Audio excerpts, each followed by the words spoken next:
পানি তো পানি, গ্লাস তো গ্লাস, দাঁড়িয়ে খেলে সমস্যা কি? ইসলাম বলে যে দাঁড়িয়ে খেয়েও না, গুনাহ হবে, বসে খাও সওয়াব হবে, বাস এতটুকুই আমরা জানি। কিন্তু এখন এই কথাটাকে আপনি একজন ডাক্তারের জ্ঞান দিয়ে বিবেচনা করে দেখেন।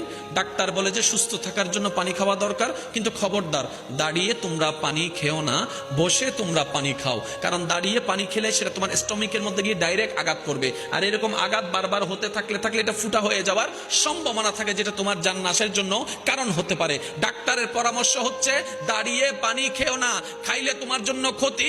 ইসলামও সেই একই কথা বলেছেন, দাঁড়িয়ে পানি খেও না। তাহলে ডাক্তারের পরামর্শের সাথে ইসলামের পরামর্শ তো দ্বিমত নাই।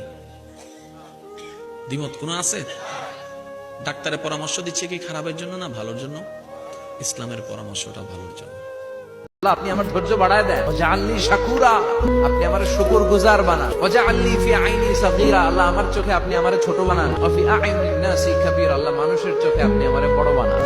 কি মানুষ ছিল, নিজের চোখে নিজে ছোট থাকতে চাইতেন। আমরা নিজের চোখে নিজের বড় মনে করি, এরকম ডাকাইত আছে না নাই? নিজেরাই নিজে মনে করে কত বড় সাহেব, লাট সাহেব। মান তাওয়াদাআ তারাফা, এটা হচ্ছে সুন্নাতুল্লাহি ফিল আরদ। মান তাওয়াদাআ তারাফা, যে নিচে নেমে থাকতে চায় আল্লাহ ওরে টেনে উপরে উঠা, আর যে খালি উঠতে চায়, হিংসা করে অহংকার করে উপরে ঠেলতে চায়, ওরে নিচে নামায় দেয় কে?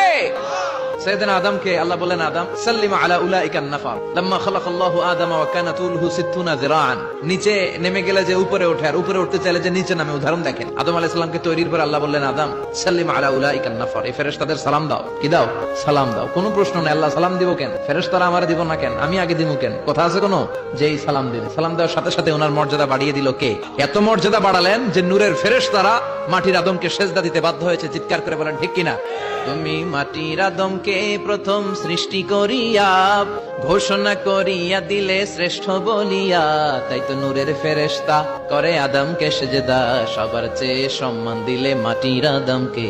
আল্লাহু আল্লাহু পড়েন, আল্লাহু আল্লাহু, তুমি জাল্লে জালালুহু, শেষ করা তো যায় না গে তোমার গুণগান।